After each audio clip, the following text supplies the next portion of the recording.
السلام عليكم بنات، كدايرين؟ لاباس عليكم؟ نتمنى ان شاء الله تكونوا بخير وعلى خير ويلقاكم هذا الفيديو نتوما فرحانين وناشطين وفي احسن الاحوال.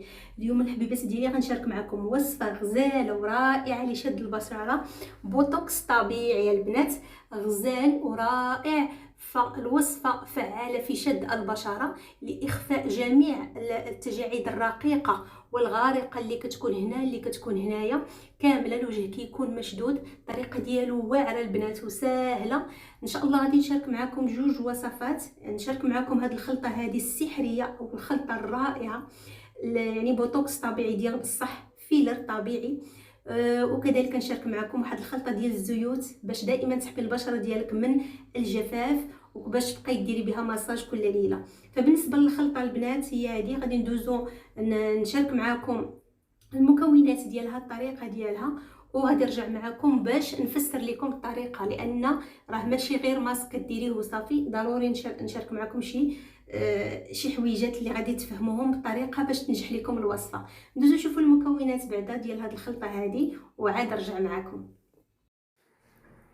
بسم الله على بركه الله. بالنسبه لوصفتنا اليوم للتجاعيد، لشد البشره، لاخفاء التجاعيد الرقيقه او الغارقه، هاد الوصفه هذه واعره البنات، ديريها مده ديال اسبوع، تبعيها كل نهار وان شاء الله غتعطيك واحد شد البشره طبيعي 100% غزال ونتائج زوينه.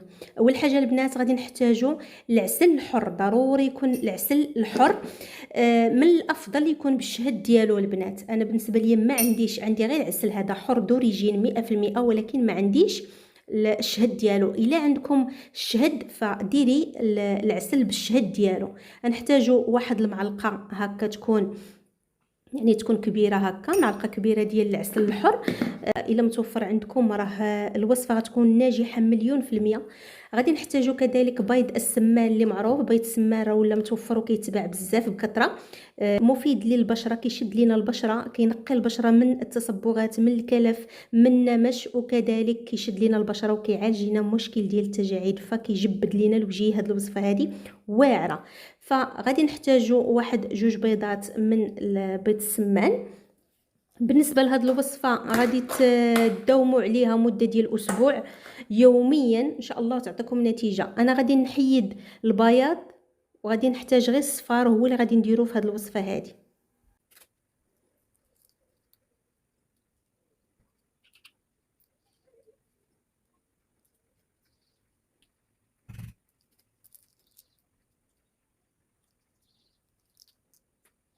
غادي نضيف هنايا معلقه ديال زيت ارغان، خذوه من بارافارماسي البنات، نوعيه مزيانه. اللي ما متوفرش عندها زيت ارغان دير زيت الزيتون، زيت الزيتون راه ممتاز. صافي البنات، وغادي نخلطوا الوصفه. هذا الكريم هذا فيه مجموعه ديال الزيوت اللي زوينه بزاف، رائعه للبشره، كترطب البشره البنات، كتعطيها واحد ترطيب زوين، ما كتعرضش لك البشره ديالك للجفاف نهائيا. هذا الكريم هذا فيه من الاحسن انك تقيدي فوريقه شنو الطريقه ديالو. انا نقول لكم شنو اللي فيه معلقه ديال زيت الكوك، معلقه ديال زبده الشيا، 4 ديال الكبسولات ديال الفيتامين او، هادشي كلشي كيتباع في البارافارماسي، وكذلك معلقه ديال زيت اللوز الحلو او معلقه ديال زيت الجوجوبه اللي متوفر عندكم. صافي، كندوبوا كلشي في واحد زليفه على حمام مريم، واحد الاناء يكون فيه الماء سخون حتى كيذوب داك زيت الكوك وداكشي كامل كيندمج مع بعضياته. من بعد كنديروه هكايا، كنخليوه هكا حتى كيتجمع، هكا كيتجمع، راه غير كيبرد كيتجمع صافي، وكنبقاو نديرو به مساج الوجه ديالنا كل ليله. زوين، كيحمي البشره من الجفاف. كتعرفوا الجفاف هو اللي كيعرض البشره للتجاعيد، كيحمي البشره من الجفاف، كيرطبها، كتبقى دائما البشره ديالتك فيها واحد اللمعه وفيها واحد المحميه من التجاعيد، من التشققات، من كل شيء. وفي الصباح ضروري ما كتغسلي الوجه ديالك بالصابون الخاص ديال وجهك باش ما تعرضيش للشمس وانتيا هاد الزيوت في الوجه ديالك. ضروري تغسلي الوجه ديالك في الصباح بالصابون وصافي، ديري لي كرو ديالك وداومي حياتك عاديه. دابا لكم الخلطه السهله وزوينه ورائعه، المكونات ديالهم فيها طبيعيه وزوينه. فضروري البشره ديالكم قبل ما نديروا الوصفه تكون نقيه، مغسوله بالصابون منشفه، يعني ما فيهاش شي فون دو تان، ما فيهاش البشره ديالك شي اكرون ولا شي كريم ولا شي حاجه. كتطبقي الوصفه مباشره على البشره ديالك هكا، وكنديروها هكا على البشره ديالنا كامله. بالنسبه للوصفه ما غاديش نخليوها تنشف، فغادي نبقاو نديروا واحد المساج هكا جالسه وانتي كديري في المساج الوجه ديالك البشره. الوصفه زيتيه، يعني كتخلي البشره ديالك رطبه بزاف، لان فيها الملح ديال البيض وفيها العسل الطبيعي وفيها كذلك الزيت. فكنبقاو نشدوا المساج ديالنا من هنايا حتى للوراء باش يطلعوا لينا الخدود ديالنا. وكذلك كنخدموا على الجبهه الا فيها الطيات، كنرفعوا الحواجب كذلك هكا صافي، وكنبقاو مستمرين. انت جالسه هكا جالسه واخده الراحه ديالك وانتي كتماصي، ما تخليش الوصفه تنشف لك على وجهك. كتبقاي تماصي لمده ديال 15 دقيقه، ومباشره كتغسلي الوجه ديالك صافي. يعني غير صافي راه داز الوقت الكافي، راكي تغلغلات في الوجه ديالك صافي وكتغسلي الوجه ديالك. الوصفه البنات واعره، وصفه ناجحه 100%، كتنقي البشره من التصبغات، وكذلك كتعمل على شد البشره وكترخي هذوك التجاعيد اللي كيكونوا هذوك الطيات كاملين كيتجبدوا، ولكن انت كتساعديهم بالمساج. المساج يا البنات كتبقاي ترفعي الخدود ديالك هكا حتى للفوق.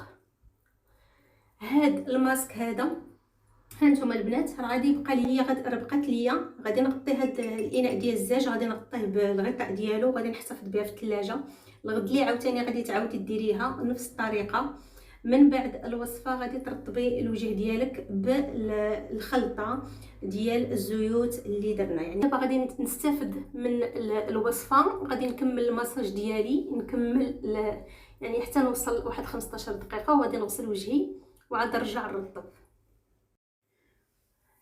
كما بان لكم البنات غسلت الوجه ديالي، درت الخلطه هكا، درت غير شويه هكايا، رطبت به الوجه ديالي لان ما تكثروش لانها زيتيه بزاف، ديروا غير شويه باش كيترطب، راه غير شويه صافي، وكدهني به الوجه ديالك كامل هكا صافي. البنات هذا ما كان كديروا واحد المساج خفيف باش تغلغل يعني داك الزيوت كيدخلوا لداخل وكيرطبوا البشره، ما كتبقاش الزيت غير من الفوق هكا صافي. وكنرطبوا حتى اليدين ديالنا. وهذه هي الوصفه ديال اليوم، نضاره رائعه الوصفه. هانتوما من اول جريبه كتعطي واحد ليكلا وكتعطي واحد النظره زوينه للوجه ديالك، كتحسي بالبشره ديالك رطبه وزوينه. فكنتمنى البنات الوصفه ديال اليوم تنال الاعجاب ديالكم، داومي عليها كل نهار مده ديال اسبوع. اما الترطيب بهاد هاد الكريم هذا صغيور مطيور، المهم داومي عليها كل نهار. الترطيب ديالو يعني هذا زوينه البنات اللي عندها الزيوت وعندها ديك الخلطه، يعني عندها المكونات كاملين، زبده الشيا، زيت الكوك، وعندها كاع داك المكونات اللي قلت، فراها غتطلع عليها واعره واعره واعره زوينه بزاف. تبقى ترطب بها الوجه ديالها ديما، يديها رجليها كلشي وصفه واعره، واحتفظي بها راه ما كيوقع لها حتى شي حاجه. بالنسبه اللي ما متوفرش عندها فممكن انها تكتفي بزيت اللوز الحلوز، هو راه زوين مرمم للبشره، وتا هو تبقى دير به نفس البلان. فهذا مكان. شكرا لكم الحبيبات ديالي، الا بقيتوا حتى لهنايا راه عجبتكم الوصفه، كنتمنى انكم تجربوها وتعطيكم نتيجه زوينه ان شاء الله، وترجعوا تكتبوا لي وتدعيو معايا. شكرا لكم على المشاهده ديالكم، ولا شفتوني كنستاهل ديروا واحد اللايك الحبيبه ديالي، بارطاجي الوصفه مع الاهل والاصحاب باش كلشي يستافد. شكرا لكم، خليت لكم الخير والتيسير وراحه البال والصحه والسلامه يا ربي، وان شاء الله في شي وصفه واحده اخرى ان شاء الله اللي نستافدوا منها جميع. السلام عليكم.